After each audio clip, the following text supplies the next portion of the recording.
Sahabat terkasih, Alkitab mengatakan bahwa cinta uang adalah akar dari segala kejahatan.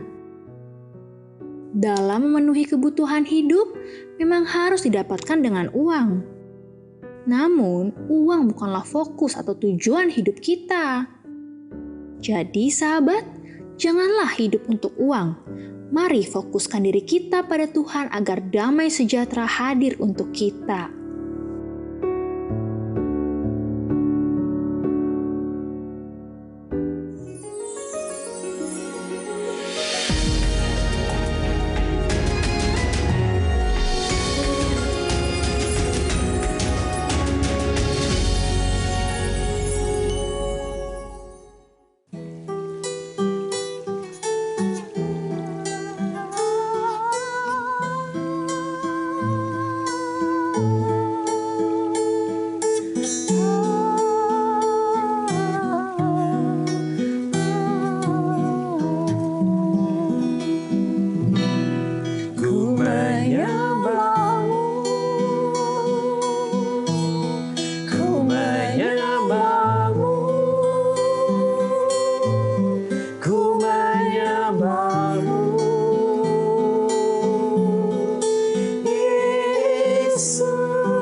Halo sahabat yang baik, berjumpa lagi di program Terang Kasih. Tema kita hari ini, jangan menjadi hamba uang. Mari kita berdoa, biarlah hari ini firman Tuhan ini menjadi jawaban dan kekuatan bagi kita semua. Bapa, kami bersyukur Kau mengingatkan kepada kami, untuk kami tidak menjadi hamba uang. Biarlah hari ini oleh firman-Mu Kau merubah hati kami, mengingatkan kami, untuk kami menjadi orang yang sungguh mengasihi-Mu Tuhan. Bersiap menerima firman-Mu, di dalam nama Yesus kami berdoa.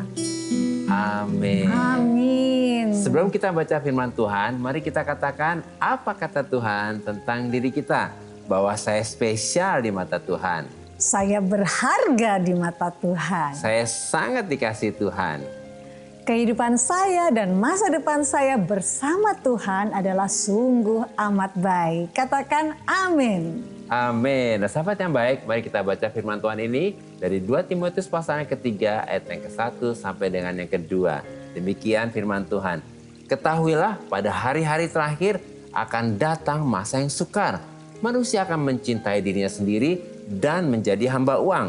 Mereka akan membual dan menyombongkan diri. Mereka akan menjadi pemfitnah, mereka akan berontak terhadap orang tua dan tidak tahu berterima kasih, tidak mempedulikan agama. Mari kita baca ayat selanjutnya, 2 Timotius 3 ayat 3 sampai 4. Demikian firman Tuhan. Tidak tahu mengasihi, tidak mau berdamai, suka menjelekkan orang, tidak dapat mengekang diri, garang, tidak suka yang baik, suka mengkhianat, tidak berpikir panjang, berlagak tahu, lebih menuruti hawa nafsu daripada menuruti Allah. Wah, firman Tuhan ini benar-benar mengingatkan kepada kita ya. Di akhir zaman ini ya. Ternyata perilaku orang seperti ini di akhir zaman ini ya. Nah, melalui firman Tuhan ini kita diingatkan apa yang akan terjadi di hari-hari terakhir. Yaitu di masa akhir zaman. Bahwa manusia akan menjadi hamba uang dan terobsesi dengan uang. Lalu manusia akan lebih mencintai dirinya sendiri dan menjadi egois. Sehingga pada hari yang terakhir ini atau di masa akhir zaman ini akan terjadi masa yang sukar. Amin ya. Akibat dari perilaku orang seperti ini. Jadi manusianya berperilaku seperti itu, jadi terjadi masa yang sukar. Gitu ya. Amin ya. Nah, arti kata masa yang sukar yaitu kalepos dalam bahasa Yunani adalah pada hari-hari terakhir akan ada masa yang amat sukar atau masa kesusahan yang besar. Yaitu suatu keadaan yang chaos ya. Yang tidak bisa lagi dikontrol dan dikendalikan oleh manusia. Baik dalam hal ekonomi, politik, sosial, keadaan alam, dan sebagainya. Nah ini situasi yang chaos ini ternyata akarnya itu dari masalahnya adalah Masalah dari manusia manusianya itu sendiri ya. Nah kita hari ini harus diingatkan kembali bahwa akibatnya pada hari-hari terakhir budaya dalam masyarakat akan mengalami apa? Kemerosotan yang parah. Di mana arti kata kemerosotan yang parah dalam bahasa Yunani digunakan di sini untuk menggambarkan bagaimana keadaan yang terjadi di hari-hari yang terakhir ini dapat diterjemahkan sebagai kemerosotan yang sangat dahsyat. Seperti itu ya. Kemerosotan yang sangat dahsyat. Berarti ya. benar-benar manusia di titik yang rendah moralnya ya. Sangat itu rendah. ya. Dan kata-kata yang sama ini juga digunakan untuk menggambarkan bagaimana keadaan orang-orang yang kerasukan setan. Pada Matius 8 ayat 28. Bahwa orang-orang yang kerasukan setan ini dikatakan keadaannya sangat berbahaya atau extremely violent. Jadi keadaan moral, perilaku, dan gaya hidup manusia di masa akhir zaman sangat berbahaya. Wah dikatakan di sini ya benar-benar ekstrim gitu kira-kira gitu ya. keadaannya ya. Nah keadaan masa yang sukar, kemerosotan moral yang parah dan sangat berbahaya ini terjadi pada hari terakhir karena bersumber dari mana? Dan dimulai dari mana? Dari keadaan manusianya sendiri yang sudah tidak lagi mengejar kepentingan Tuhan dan tidak lagi mengasihi Tuhan, tetapi lebih mengejar kepentingannya sendiri, menjadi hamba uang dan terobsesi dengan uang. Iya, itu betul sekali ya. Ya. Benar ya. Sehingga mereka akan mencintai dirinya sendiri. Mereka mementingkan diri sendiri. Mereka hanya memedulikan diri mereka sendiri dan mereka terobsesi dengan uang. Bahkan mereka akan membual, sombong, menghina semua yang benar. Mereka akan mengabaikan keluarga mereka sendiri. Mereka tidak tahu bersyukur dan tidak saleh.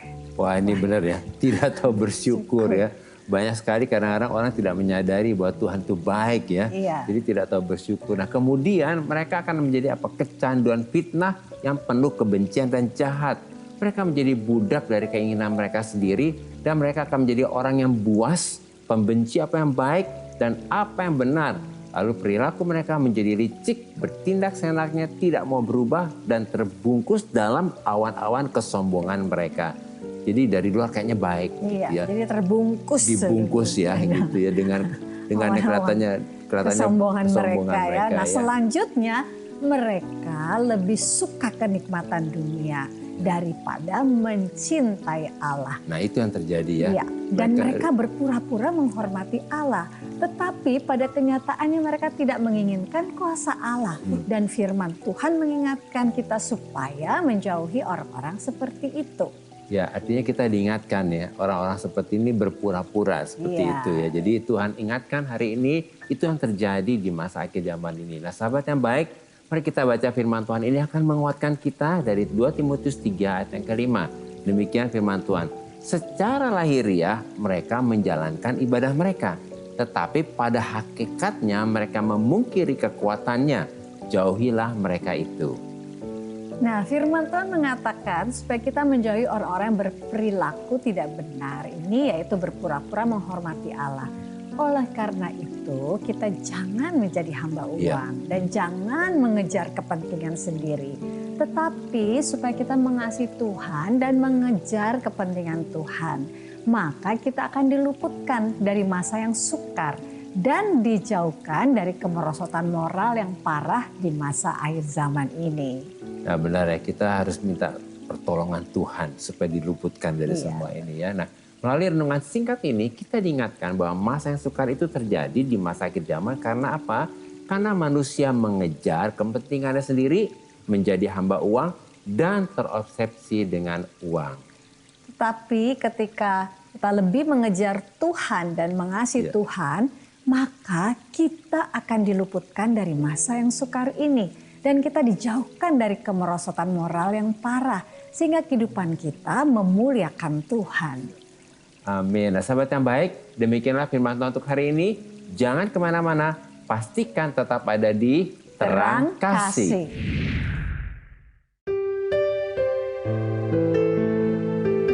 Sahabat yang baik, saya akan bacakan renungan firman Tuhan untuk terang hari ini. Mari kita buka Alkitab kita sama-sama, kita akan baca firman Tuhan dari Ibrani pasal yang ke-13 ayat yang ke-5. Demikian firman Tuhan. Janganlah kamu menjadi hamba uang dan cukupkanlah dirimu dengan apa yang ada padamu. Karena Allah telah berfirman, Aku sekali-kali tidak akan membiarkan engkau dan aku sekali-kali tidak akan meninggalkan engkau. Firman Tuhan dengan sangat jelas dan tegas mengingatkan kita sebagai orang beriman supaya jangan menjadi hamba uang. Dan supaya kita selalu belajar untuk mencukupkan diri kita dengan apa yang ada pada kita. Artinya supaya kita selalu bersyukur dengan apa yang ada pada kita.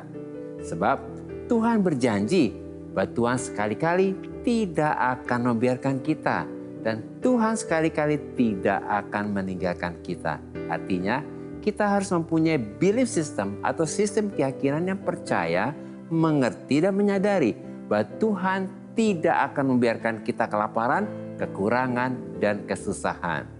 Kemudian Tuhan berjanji bahwa Tuhan tidak akan meninggalkan kita ketika kita sedang kelaparan, kekurangan dan kesusahan. Karena Tuhan adalah Bapa yang baik, yang peduli kepada kita, yang memelihara kita, yang menjamin kita, dan yang mengetahui apa yang kita butuhkan sebelum kita berdoa dan meminta kepada Bapa. Tuhan memberkati.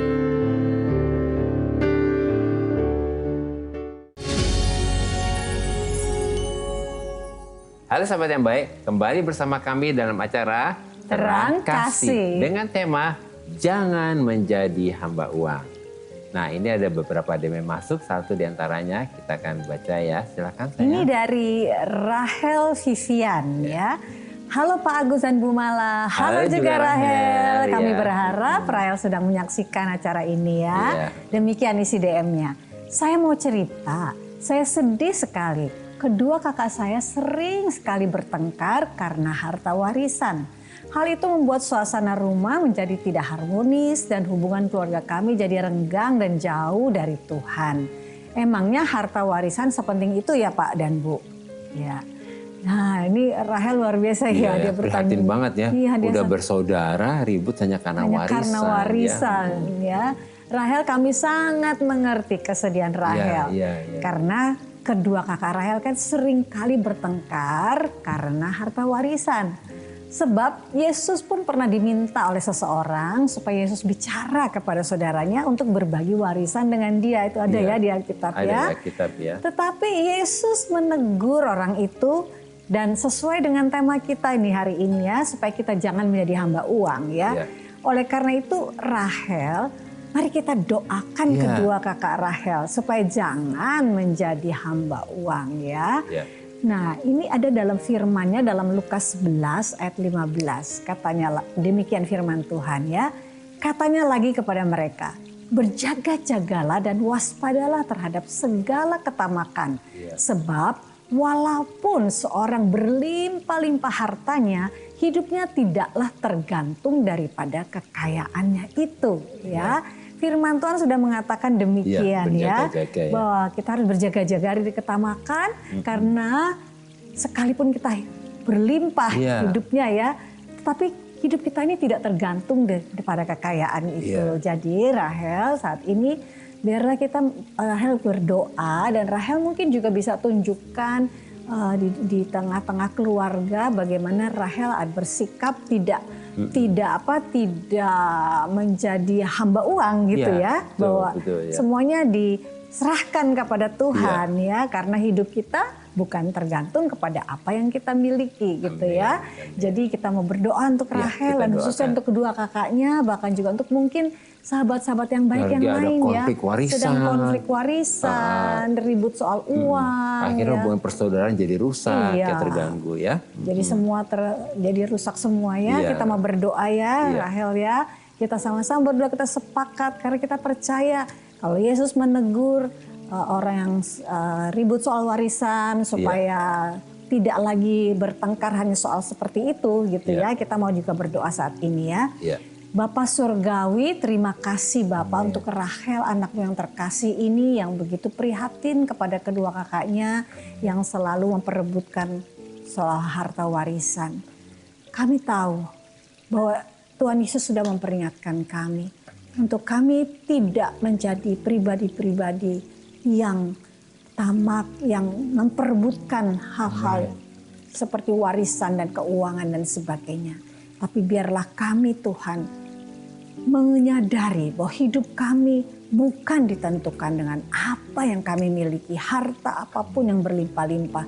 Karena hidup kami ini benar-benar perlu sekali hanya untuk mengandalkan Tuhan. Amin. Karena berkat hanya ada padamu Tuhan. Dan kami berdoa juga buat Rahel dan sahabat-sahabat yang baik yang lainnya yang mungkin mengalami masalah, hal-hal di mana terjadi keributan hanya karena masalah uang. Saat ini kami berdoa, Bapa, biarlah kami semua Tuhan, bahkan semua kami yang menyaksikan ini, kami tidak menjadi hamba uang. Di hari-hari akhir zaman ini, kami mau hanya berfokus kepadamu dan kami percaya bahwa kami yang mengandalkan Engkau, kami diberkati oleh Tuhan dengan cara Tuhan yang begitu indah, begitu manis dan kami pasti tidak akan kekurangan. Itu sebabnya hari ini biarlah kami berdoa untuk kedua kakak daripada Rahel ini, biarlah anugerah Tuhan turun kepada mereka, memberi mereka satu kesadaran dan pengertian bahwa hidup mereka tidak ditentukan dengan harta warisan, oleh harta warisan maupun oleh segala sesuatu yang mereka punyai, tapi biarlah mulai hari ini kuasa dari pertobatan yang daripadamu dipertolongan oleh Roh Kudus memampukan mereka untuk menyadari dan mereka bertobat atas semua ini dan mereka kembali hidup di dalam kerukunan karena mereka tahu bahwa hidup mereka hanya mengandalkan Engkau ya Tuhan. Terima kasih Bapak, demikian juga sahabat yang baik semuanya. Biarlah kami semua Tuhan terus hanya fokus kepadamu dan mengandalkan Engkau semata-mata. Terpujilah bagi nama Tuhan. Dalam nama Yesus kami berdoa. Amin. Amin. Nah, berikutnya ada DM dari Mia Mori Nababan. Shalom Pak Agus dan Bu Mala. Shalom juga Shalom Mia. juga. Berharap sudah menyaksikan program Terang Kasih ini ya. Demikian isi DM-nya. Saya punya teman yang sangat terobsesi dengan uang. Baginya hanya uang yang bisa kasih dia kesenangan seperti jalan-jalan dan foya-foya. Kalau uang dia habis, dia selalu memaksakan dan meminta uang kepada orang tuanya. Dia pun sudah jarang ke gereja. Tolong doakan Pak Bu, saya sangat mengasihi teman saya. Dia juga orang baik. Nah memori, kami bersyukur ya buat memori yang begitu peduli sama temannya. Iya sangat peduli ya. Benar-benar mikirin temannya nih yang lagi terobsesi sama uang. Terus hanya kepingin memikirkan untuk kepentingannya aja. Sehingga dengan tema seperti yang kita hari ini diingatkan, jangan menjadi hamba uang, kita diingatkan. Demikian juga dengan teman memori ini, karena bagaimana hati kita dan karakter kita itu akan terpancar dari bagaimana cara kita mengelola keuangan. Ini akan ketahuan ya. Gimana cara kita mengelola uang itu terpancar di hati kita. Apakah kita menjadi hamba uang atau kita menjadi hambanya Tuhan? Sebab kita tidak bisa mengabdi kepada dua Tuhan, yaitu kepada Tuhan dan kepada Mamon. Jadi Mia Mori doakan ya temannya ini supaya dia jangan menjadi hamba uang ya. Ada firman-Nya demikian ya dalam Matius pasal 6 ayat ke-24. Tak seorang pun dapat mengabdi kepada dua Tuhan. Karena jika demikian ia akan membenci yang seorang dan mengasihi yang lain. Atau ia akan setia kepada yang seorang dan tidak mengindahkan yang lain. Kamu tidak dapat mengabdi kepada Allah dan kepada Mamon. Nah ini firman Tuhan mengingatkan kepada kita. Bahwa kita jangan sampai menjadikan Mamon itu Tuhan kita ya. Kita harus jadikan Tuhan yang menjadi Tuhan kita. Kita berdoa ya. Bapak kami hari ini diingatkan melalui firman Tuhan ini bahwa kami tidak bisa mengabdi kepada dua Tuhan. Dan biarlah hari ini kami berdoa untuk teman dari Mia Mori. Biarlah Tuhan menjamah hatinya untuk dia menyadari dan dibebaskan dari hamba uang. Begitu juga sahabat yang baik yang hari-hari ini terobsesi dengan uang. Biarlah hatinya dijamah oleh Tuhan supaya disadarkan bahwa Tuhan yang menjadi Tuhan, Tuhan yang berkuasa atas hidupnya, bukan uang. Dan dilepaskan dari semua obsesi akan keuangan. Kami berdoa Tuhan di dalam nama Yesus kita berdoa. Amin. Amin. Karena hidup kita kan ada limitnya gitu ya. Yang Tuhan sudah kasih ke kita gitu. Sampai satu titik saya melihat, oh ya apa yang menjadi tujuan hidup saya selama ini, kerja untuk cari uang demi kebahagiaan itu nggak ada artinya. Apapun saat itu, misalnya saya punya uang banyak pun suami saya nggak bisa hidup lagi. Dulu dengar orang, oh iya aku dulu nggak punya beras, itu yang kita dengar, tapi saat ini kita benar-benar ngalami.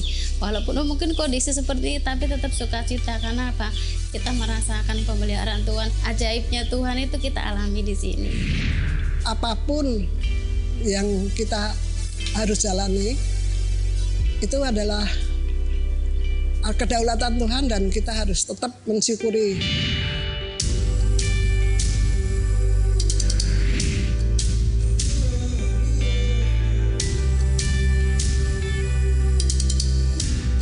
Tuhan itu nggak memandang kita harus menjadi pejabat, nggak harus menjadi pegawai kantor, enggak. Yang penting kita tuh, saya merasa bersyukur tiap hari diberi kesehatan, masih punya kegiatan aktivitas.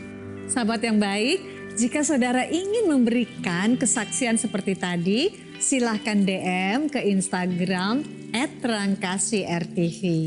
Agar melalui kesaksian saudara, Anda bisa menjadi berkat bagi orang lain. Tuhan memberkati.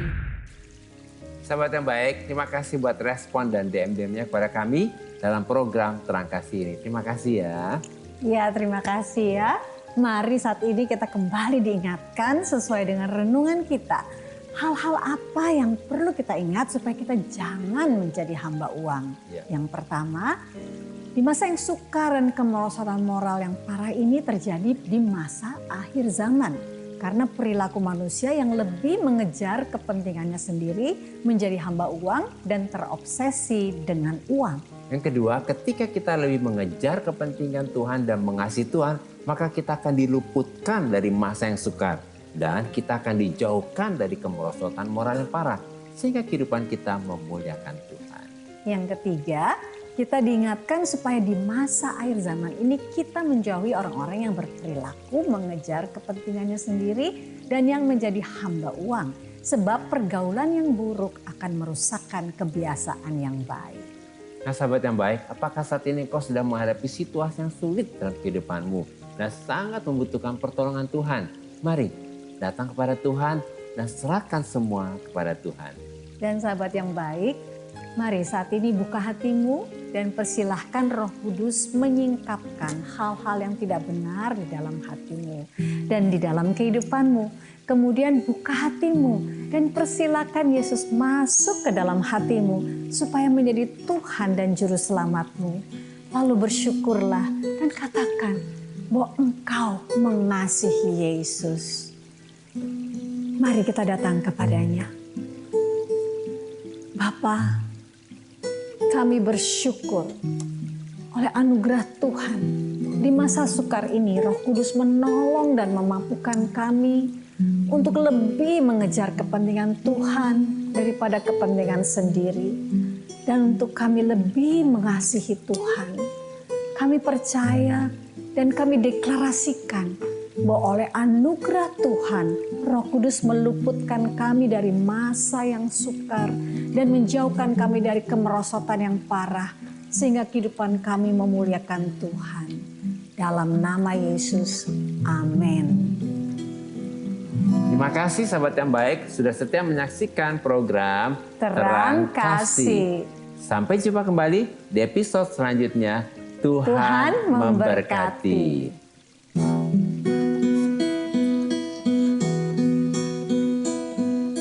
Cintamu